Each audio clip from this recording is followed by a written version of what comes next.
আসসালামু আলাইকুম। Welcome back to my channel. আশা করি যে যেখান থেকে আমার ভিডিওটি দেখছেন সবাই ভালো আছেন। আমিও আলহামদুলিল্লাহ ভালো আছি। তো আবারও নতুন একটি ভিডিও নিয়ে চলে আসছি আপনাদের মাঝে। তো সকালবেলা আকাশে প্রচন্ড মেঘ আর হালকা করে বাতাসও হচ্ছিল। আকাশে মেঘ ভর্তি। তো আকাশ দেখতে দেখতে সোজা রান্না করে চলে আসছি পরোটা বানানোর জন্য।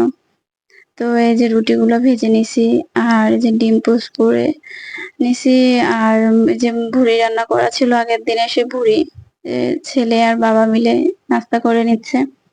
তো নাস্তা করার পরে এই যে বাবা পড়তেছে, লিখতেছে। তার আজকে শনিবার দিন, তার স্কুল বন্ধ, তাই সে বাসায় বসেই লিখতেছে। এই যে আর ছোট ভাইয়া, ওর ছোট ভাইয়াও খুব করতেছে। আর এই যে ছোট বাবা দেখেন তার বাবার কাছে বসে ফোন দেখতেছে আর এখানে রং করতেছে। এই সব মিলে তারপরে যাওয়ার সময়, তার বাবার সাথে যাওয়ার সময় তার দেখেন কি কাহিনী শুরু হয়েছে। সে যাবেই যাবে তার বাবার কাছে। প্রত্যেক দিন এমনই করে, তার বাবা যখনই যায় তখনই সে এমনই করে। পরে চলে যাওয়ার পরে এই যে আপা রসুন ছিলে নিল, আমি এসে মশলা করব। আর দেখেন এই যে আমার ছোট কলিজার অবস্থা দেখেন, যেখানে যাব সেখানে সে এসে আমার সব কাজের মধ্যে হাত দিবে। আর একটুও ভয় নয় যে আমার ব্লেন্ডারের মুখের বাটিটা এনে দিছে যে ওইটা দিতে হবে, মানে এত বুদ্ধি হইছে যে ওই ঢাকনা লাগাই যে মানে ই করতে হবে সেটা সে ভালো করেই বোঝে। তার ভয় নেই। ছোট ছোট বাচ্চারা ভয় পায় না দেখে, শব্দ হইলে ব্লেন্ডারে একটা শব্দ হয় তার তো ভয় লাগে, তাও তার লাগে না। দেখেন কি অবস্থা, মানে হাত দিয়ে ধরে রাখতেছে, আমারে ধরতে দিবে না, সে ধরে রাখবে। হ্যাঁ, এত বলতেছে আব্বু ধরো না ধরো না, কে শোনে কার কথা। সে দেখেন কত সুন্দর করে ধরে রাখছে। আমার প্রত্যেকটা কাজ এসে আমার সাথে সাথে এমন করে থাকে, মানে যেটা করব সেখানে তার হাত দিতে হবে। আর মানে এত বুদ্ধি হয়েছে এতটুকু বাচ্চার, মানে বন্ধ করলে যে হাত সরাই ফেলতে হবে সেটাও সে বোঝে। পরে মশলা করে আমি একবারে ফ্রিজে, মানে বেশি করে মশলা করে রাখি সবসময়। মানে প্রতিদিন বাটা বাটি আমার ঝামেলা মনে হয়। আর বাচ্চা নিয়ে এত বাটাবাটি মশলা করতেও খুব ভালো লাগে না। এজন্য আমি সবসময় বেশি করে মশলা করেই রাখি। আর আমি আদা জিরা রসুন সব একসাথেই কিছুটা করে রাখি, আবার আলাদা আলাদাও করে রাখি। মাংস যখন রান্না করি তখন আলাদা আলাদা দিতে হয়।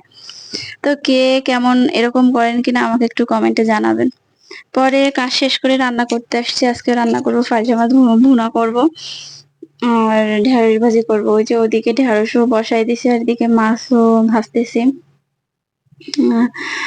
আহ সবাই হয়তো বলতে পারেন যে অল্প অল্প রান্না করি। আমার অল্প অল্প রান্না করার একটাই কারণ, কারণ আমার বাসায় লোকজন খুবই কম। আমি আর আপনার ভাইয়া এই মাছ তরকারি খাইলে আপনার ভাইয়া আর আমিই খাই, আমার ছেলেরা তো খায় না। আর আমার শ্বশুর শাশুড়ি গ্রামে থাকে, এজন্য আমাদের বাসায় খুবই অল্প রান্না হয়। আর আমরা এই ভোমরাতে থাকি আর তারা গ্রামে থাকে। তো এখানে ঢেঁড়স ভাজিও হয়ে গেছে, মাছ ভুনাও হয়ে গেছে। আর এখানে রান্না করবো ওই যে আমড়ার মোরব্বা। আমড়ার মোরব্বা নারকেলের দুধ দিয়ে রান্না করতেছি। আপনারা চিনেন কিনা, অনেকেই হয়তো চিনবেন না, বা অনেকেই হয়তো তাদের পরিচিত খাবার। তো কার কেমন ভালো লাগে আমাকে একটু জানাবেন। আর আমি এই যে নারকেলের মোরব্বা সবসময় এমনই রান্না করি, খুব একটা মশলা দেই না, বেশিরভাগটাই দুধের পরিমাণ থাকে বেশি। নারকেলের দুধটা দিয়েই রান্না করা হয়। আর এখানে আজকেও একটু বরবটি ভর্তা করব, কারণ বরবটি ভর্তা আগের দিন দারুণ লাগছিল। বরবটি ভর্তাটাও খুব ভালো লাগছে।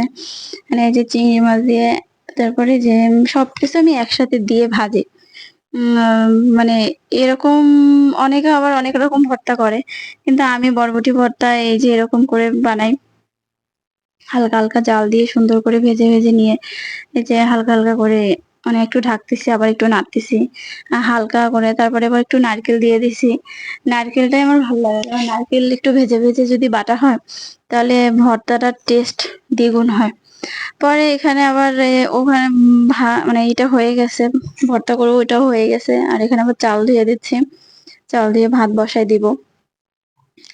এই চাল কিন্তু আমার বাড়ির চাল, মানে বাড়ির চাল মানে আমি নিজে সেদ্ধ করছি, নিজে শুকাইছি এবং নিজেই সবকিছু করছি, এই জন্য বললাম আর কি বাড়ির।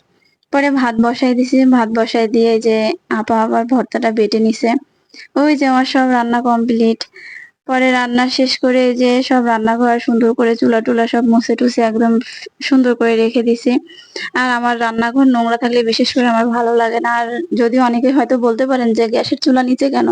গ্যাসের চুলা নিচে রাখার কারণ একটাই, যে আমি উপরে বসে রান্না করতে পারি না। আমি বসে, বসে রান্না করি, এর জন্য গ্যাসের চুলাটা নিচেই রাখা। পরে আপনাদের ভাইয়া কোন একটা মেয়ে অনুষ্ঠানে গেছিল, মিটিং এ নাকি কোনখানে গেছিল, সেখান থেকে আবার তারে বিরিয়ানি খাইতে দিছে। সে সেটা খায়নি, বাসায় নিয়ে আসছে ছেলের জন্য। তো এই যে ছেলে তাই খাচ্ছে আর আমি আর আপনার ভাইয়ারে ভাত বেড়ে দিচ্ছি। এই যে আপনার ভাইয়াও খাচ্ছে। আর আমার ছেলের তো মা মাংস মাংস হইলে আর কোনো কথা নাই, মাছ তো সে মুখেও দিবে না। তো ওই যে আপনার ভাইয়ারও আমি ভাত সব সুন্দর করে গুছাই দিছি। আর সবাই আমরা দুপুরবেলা একসাথে খেতে বসছি। খাবারগুলো, ভর্তাটাও নাকি খুব মজা হয়েছে। আর ঢেঁড়স ভাজিও খুব ভালো লাগছে।